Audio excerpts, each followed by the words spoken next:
Oke, halo Brandmate. Perkenalkan saya Alafi Ali, faculty member di Branding Prasetya Mulia. Kali ini akan membantu ngobrol brand. Kita udah didatangi oleh Mbak, mungkin Mbak aja ya anaknya, Arvira Trisna Dewi, atau Hai. kalau gua biasanya nyebutnya Vira atau Pira gitu karena kita teman lama. Mbak Arvira ini adalah seorang researcher, basically market researcher. Dia udah lama, correct me if I'm wrong ya, Vir. Dia itu sudah sekitar hampir 10-11 tahun di market research. Dia mulai dari DK Marketing dulunya, lalu sempat di National Institute of Democratic Governance sekitar setahunan. Lalu yang lama itu adalah di PT Insight Asia Research Group Indonesia sebagai qualitative project manager. Gitu, itu udah 7 tahun. Dan terakhir sekarang menjadi research ops lead di Gojek. Gitu. Udah setahunan ya, Fir? 1 year plus lah. Right. Bisa dijelasin nggak pengalaman lo sedikit lah, kita jelasin sedikit gitu.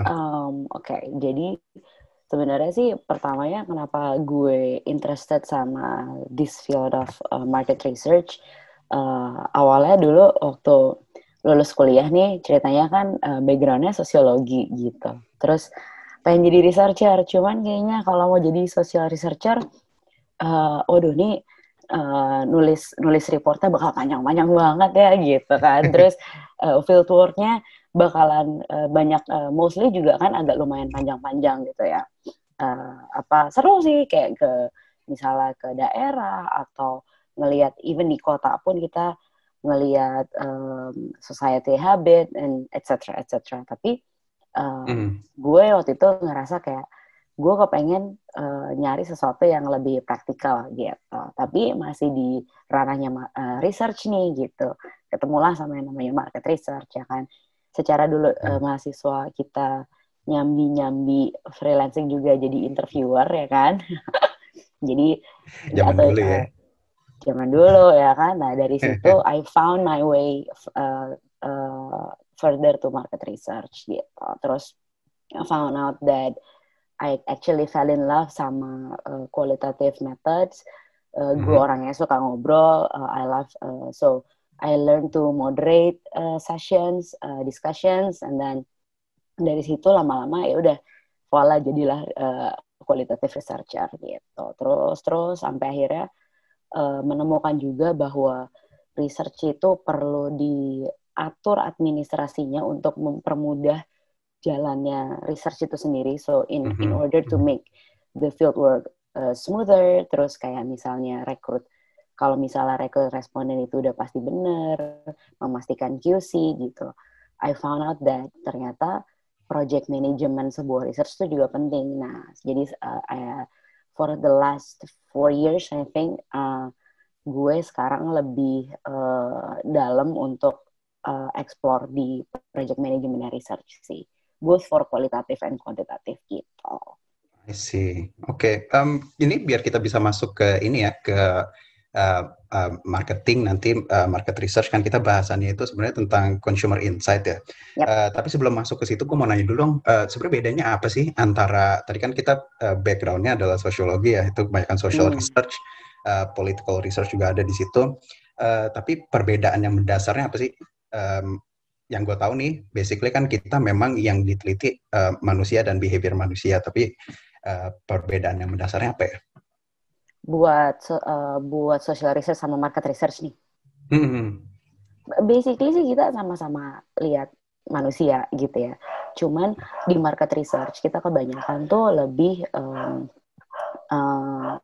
fokus di kesehariannya mereka dan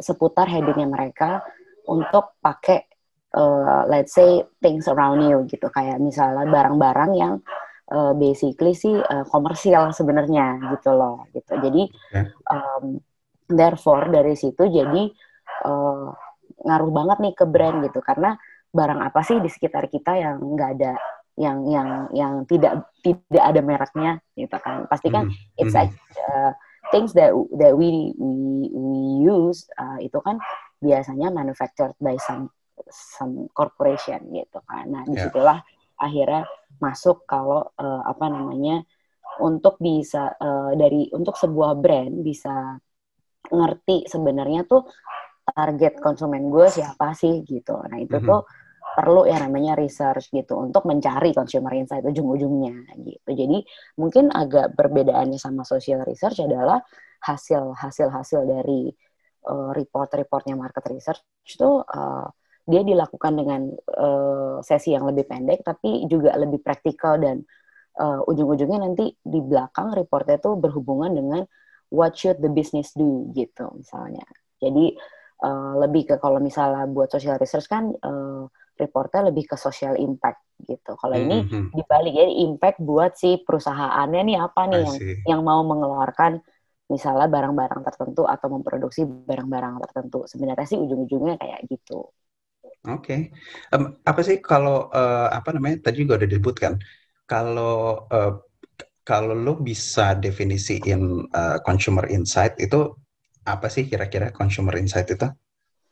Consumer insight sih kalau buat gue ya apa namanya, ibaratnya sih bahasa gampangnya adalah semua yang kita sebagai konsumen itu tuh sebenarnya lakukan, tapi kadang kita tuh nggak sadari gitu.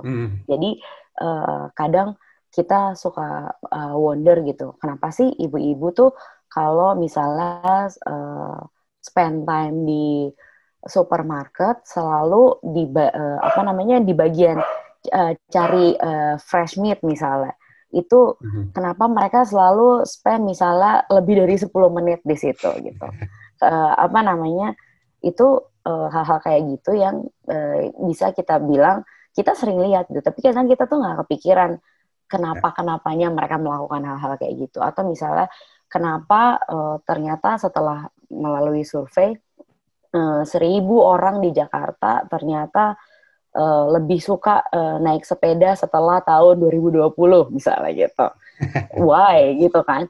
Jadi apa namanya, kadang untuk mengerti fenomena-fenomena yang terjadi di masyarakat sebagai konsumen gitu, sebagai konsumen dari suatu produk apapun, yang kadang kitanya sendiri sebagai konsumen tuh nggak sadari gitu. Jadi that's why we need a research to find it out gitu. Menarik ya, apa namanya, emang kita sebagai konsumen kan, kita semua ini konsumen lah ya gitu. Kita emang juga kadang-kadang nggak tahu kita beli suatu barang itu kenapa, atau misalnya kita juga nggak tahu apa namanya alasannya. Misalnya kita bilang diri di apa counter daging 10 menit gitu, atau misalnya kita diri di counter ini ya minuman gitu, terus kita lihat-lihat itu kan apa, ada banyak minuman di situ, ada banyak brand dan segala macam, itu kan kita lama tuh milihnya ya. Nah, itu hal-hal yang kita lakukan tanpa sadar, tapi lo sebagai seorang researcher itu menjadi hal yang menarik dan menjadi hal yang perlu diteliti kan. Dan dengan mengerti outputnya nanti itu tuh bisa dipakai buat so many things gitu. Kayak ternyata dengan kita mengerti kenapa ibu-ibu itu menghabiskan X amount of time di aisle ABC di supermarket, bisa aja itu informasi tersebut membantu si supermarket untuk kalau gitu gue bisa bikin pengaturan aisle yang lebih efektif buat para ibu-ibu misalnya, ya kan? And result misalnya lebih banyak ibu-ibu merasa lebih nyaman nih kalau misalnya belanja di supermarket A atau supermarket B gitu, customer-nya lebih banyak deh gitu. Itu sih contoh super gampangnya ya. Cuman and you can actually make it even more complicated gitu. Apa namanya? Tapi sebenarnya ya kayak gitu. Jadi consumer insight itu berguna banget buat hal-hal seperti itu gitu. Sebenarnya secara umum untuk ini kalau kita ngomongin brand ya, secara umum itu insight yang didapatkan dari research kan sebenarnya tadi sebagian udah disebutin sih. Apa namanya, untuk sales juga gitu, untuk apa penataan aisle itu kan kalau misalnya kita ngomongin FMCG. Tapi kalau secara umum nih untuk brand kita misalnya keluar dari brand-brand yang FMCG, kita masuk ke berbagai brand kayak Apple atau mungkin kita ngelihat brand lain seperti Microsoft dan sebagainya gitu. Itu pentingnya menggali insight ini tuh apa ya? Ya sebenarnya nggak harus pakai contoh itu sih, bisa pakai contoh lain. Tapi kira-kira untuk brand itu pentingnya menggali insight itu apa sih? Oke. Sebenarnya kan ya basically kayak sekarang kayak gue kerja di Gojek nih gitu. It's tech based company dan barangnya tuh ibaratnya maya banget deh gitu, aplikasi ya kan. Iya, Nah, bener sih. sama kayak yang tadi lo bilang gitu, Microsoft, Apple gitu, sama sih. Jadi ibaratnya kita sebagai brand basically sebenarnya kita pengen tahu sih what can actually we do for the society gitu, society secara besarnya dan our customer secara lebih kecilnya gitu kan, dan gimana caranya our customer itu angkanya semakin bengkak dan bengkak dan bengkak, sebenarnya kan seperti itu ya. Jadi dengan punya market research gitu, satu kita bisa tap in ke misalnya target-target baru gitu, kayak misalnya siapa sih yang ternyata belum tersentuh sama barang kita nih gitu. Terus kayak misalnya kalau terus pengen tahu juga selama ini misalnya customer kita sendiri itu demografinya kayak apa sih, segmen orangnya tuh seperti apa sih gitu. Kenapa sih perlu tahu hal-hal kayak gitu? Supaya kita bisa make even better. Misalnya nih, kita punya campaign, ya kan, mau promosi segampang itu deh, mau promosi aplikasi kita gitu, atau pengen ngasih voucher discount di dalam aplikasi Gojek ya kan, siapa sih yang nggak suka diskon GoFood misalnya. Tapi kan kita juga untuk bisa tahu baiknya kalau bikin promosi atau voucher diskon yang semacam apa ya gitu. Itu kan kita juga harus lewat riset yang menyatakan bahwa X amount of your consumer target itu sukanya makannya restoran A misalnya. Jadi di GoFood lebih bagus kalau bisa reach restoran A untuk kita ngobrolin soal voucher diskon yuk gitu misalnya. Atau kita juga bisa lihat, oh ternyata kita tuh masih punya non-user sebanyak 10 juta misalnya gitu kan. Oh gimana caranya nge-attract non-user? Non-user nih sukanya apa sih gitu. Kenapa yang selama ini mereka belum pernah mencoba GoFood misalnya. Yeah, gitu. yeah. Jadi ujung-ujungnya sih sebenarnya maksudnya marketing ya, it's all about making the business even bigger gitu. Mau brand apapun itu, ya tell me you're an FMCG or tech companies gitu. Ujung-ujungnya sih to make the business grow bigger. Dan yang gue seneng nih kalau makin kesini companies itu juga makin menyadari fungsi nggak cuma ngegedein bisnisnya, tapi juga untuk mengerti society-nya tuh sebenarnya kayak apa, and actually menyumbang sesuatu, do something for the society back gitu. Jadi research itu juga sebenarnya dipakai hasilnya untuk hal-hal kayak gitu. Menarik ya. Jadi nggak lagi cuman buat profit gitu kan artinya, tapi juga giving back to the society gitu, di mana dia meran bisnisnya. Itu emang mulai rame ya zaman sekarang kayak gitu ya modelnya. Tapi sebelum gue tanya lanjutannya, gue cuman mau ini aja. FMCG itu tadi kan kita udah ngomong soal FMCG, takut nanti yang nggak banyak yang mengerti. FMCG itu adalah fast moving consumer goods gitu. Fast moving consumer goods. Jadi ini guys, barang-barang kayak semacam pasta gigi lo ya kan, sabun lo. Terus misalnya atau misalnya bumbu masak lo, nah minyak goreng, itu fast moving consumer goods. Iya, gitu. Nah, tadi kita udah ngomong soal ini, kita udah ngomong soal research. Nah, terus habis itu ya apa? Tapi sebenarnya gue penasaran sih. Yang paling penasaran itu adalah bisa dijelasin nggak sih ini semacam prosesnya dari awal mulai menentukan apa yang mau di research, maksudnya kebutuhannya, terus kemudian research-nya dilakukan, terus habis itu gaining insight-nya itu seperti apa, karena kan melakukan research aja sebenarnya nggak memunculkan insight kan gitu. Insight itu ada satu proses lagi sendiri. Terus setelah udah gaining insight, itu bagaimana bisa merubah bukan merubah, maksudnya berpengaruh terhadap proses bisnis gitu. Jadi kayak brandnya itu apa, brandingnya seperti apa, tadi juga disebutin marketingnya seperti apa, marketing communicationnya seperti apa, itu prosesnya gimana sih itu? Oke. That's actually a pretty long process though. Sempat kan ini dijelasin? Oke. Singkat aja, Fir. Sempat sih. Cuman maksudnya, jadi basically, ini gue kasih view karena gue sekarang kerja di client side kali ya. Gitu. Jadi kalau gue dari sisi klien, dari sisi research team gitu ya, kita tuh punya stakeholders.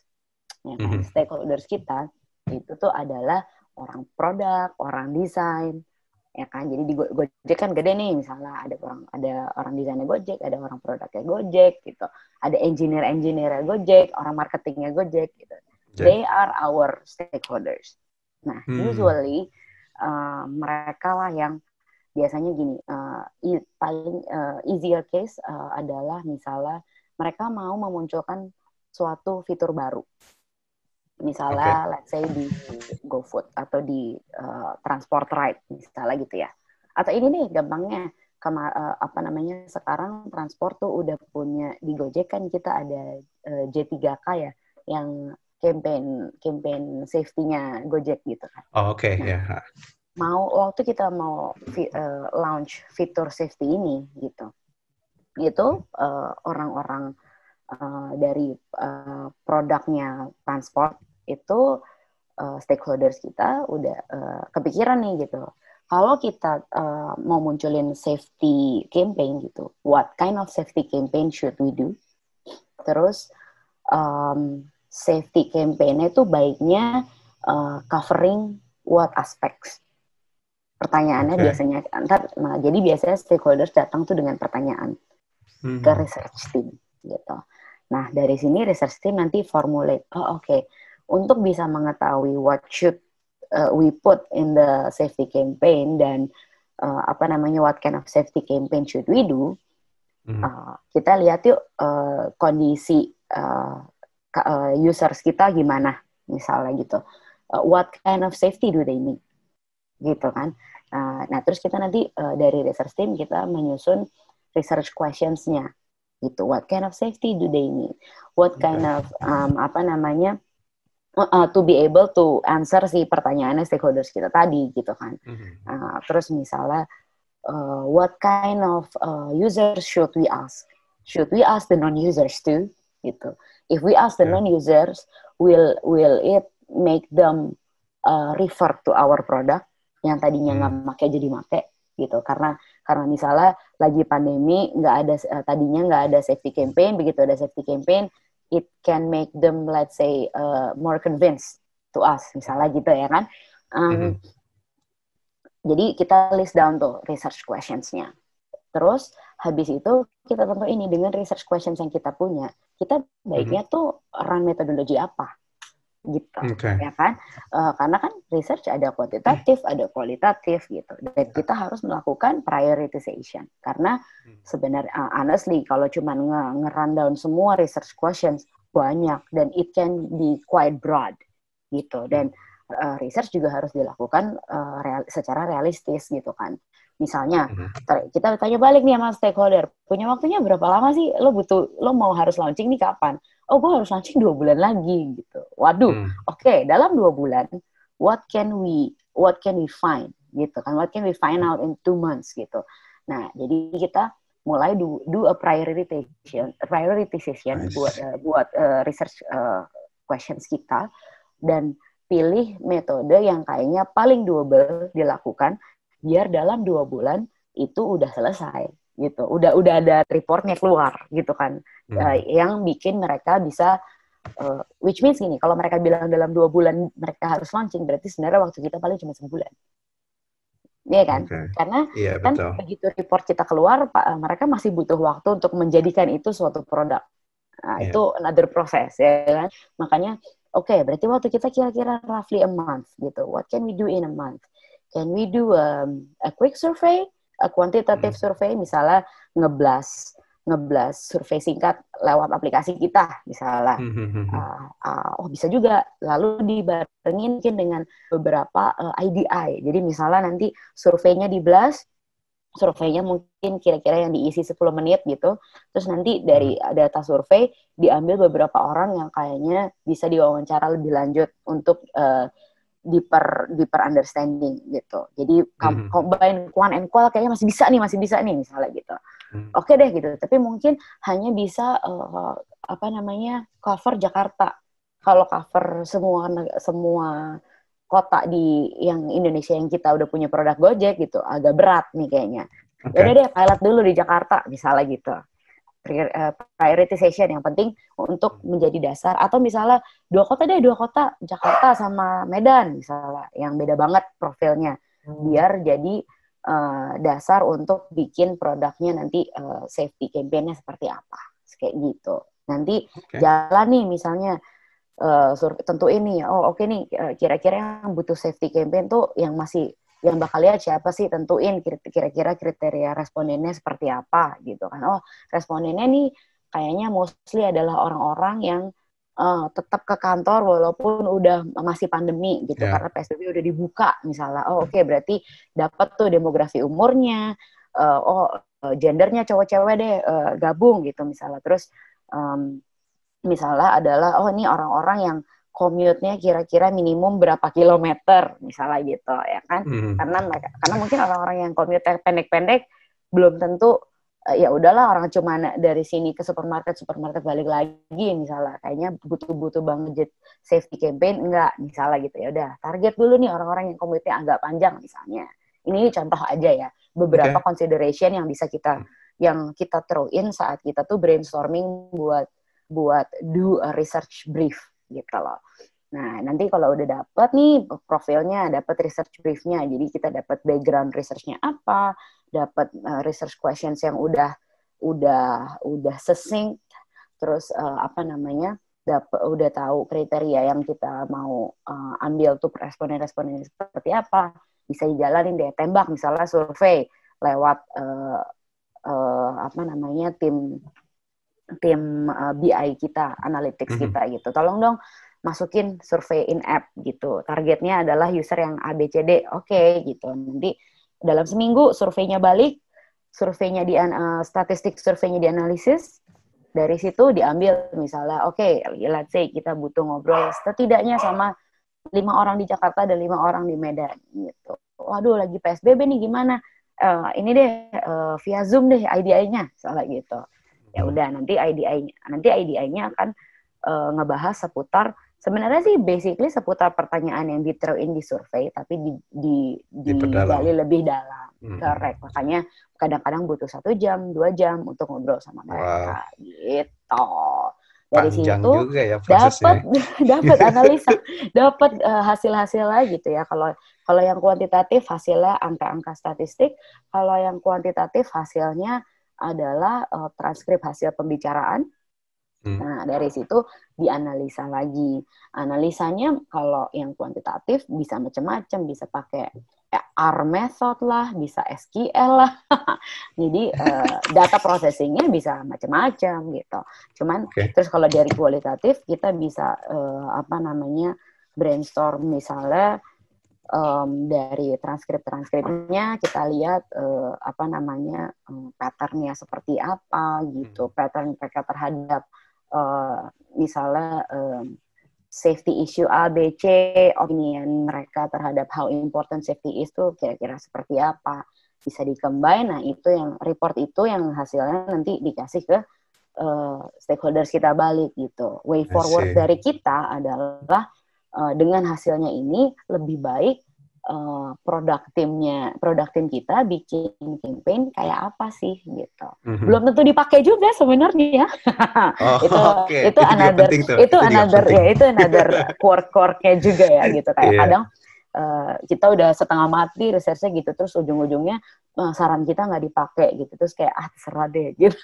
Tapi anyway sih enggak sih, tapi makin kesini sih sebenarnya our stakeholders, any stakeholders out there di berbagai macam company juga pasti udah menyadari sih betapa pentingnya take into account apapun itu yang research bilang gitu. Walaupun mungkin ya, jadi walaupun mungkin way forward-nya nggak totally plek-ketiplek dipakai, tapi tuh itu udah already in their mind. Jadi even if they do something in the opposite direction of what we suggested, itu tuh mereka udah tahu resikonya gitu.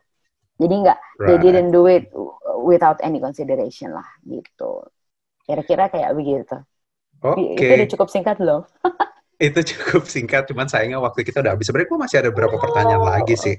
Karena menurut gue nih diskusi menarik kan. Terus ada beberapa pertanyaan lagi yang pengen gue tanyain. Cuma karena kita emang waktunya sangat terbatas ya. Jadi mungkin gue simpulin aja sedikit. Jadi consumer insight itu secara umum memang dia bisa membantu, atau sebenarnya research itu bisa membantu untuk mengembangkan brand, mengembangkan bisnis itu ke arah satu sama yang lainnya, membantu mengembangkan gitu. Nah terus ternyata proses untuk mendapatkan insight itu seperti yang tadi dijelaskan itu cukup panjang ya prosesnya. Maksudnya banyak faktor yang perlu diperhatikan. Terus kalaupun misalnya kita ada stakeholders yang datang dengan pertanyaan, belum tentu pertanyaan itu sebenarnya semuanya bisa diolah dalam waktu yang singkat gitu. Mungkin kalau untuk diolah semua bisa dalam waktu yang panjang gitu. Nah, tapi itu sih sebenarnya menunjukkan, ini buat gua ya gitu juga itu menunjukkan bahwa consumer insight itu menjadi melakukan research untuk menggali insight itu menjadi suatu hal yang sangat penting gitu bagi sebuah perusahaan, apalagi perusahaan sekarang sudah berkembang, nggak lagi cuman for profit gitu, tapi mungkin triple bottom line itu people, profit, planet gitu. Jadi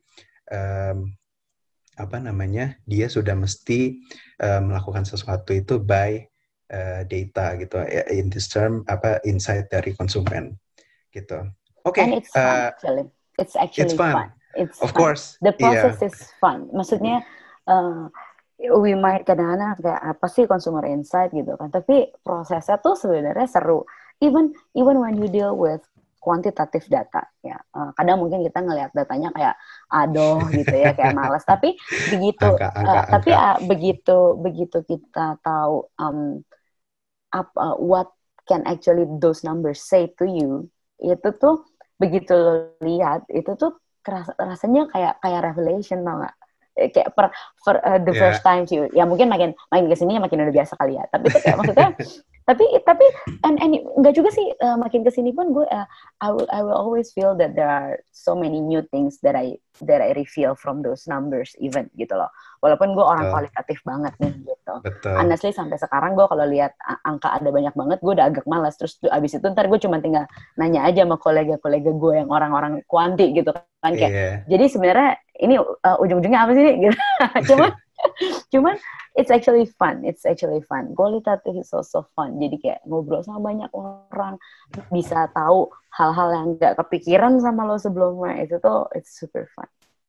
Right, itu gue setuju banget, karena pasti akan selalu ada hal baru kan ketika lo research, mau lo udah bertahun-tahun pasti ada, wah ternyata gitu ya gitu, ada hal yang menurut gue pasti sangat menarik gitu. Oke, mungkin bisa gue tutup sekarang. Makasih banget Mbak Vira udah datang sini di sela-sela waktu sibuknya ya gitu. Makasih sekali lagi. Iya. Oh ya, Brandmate, gue cuman mau ngingetin aja, Ngobrand itu selalu ada ya setiap bulannya di YouTube gitu. Jadi ditunggu aja bulan depan ada lagi gitu, dan juga di podcast S1 Branding gitu. Jangan lupa untuk follow Instagram @brandingprasmul untuk info lebih lanjut. Oke, stay tune, sampai ketemu di kesempatan berikutnya. Thank you. Oke, bye Ngobrand. Bye.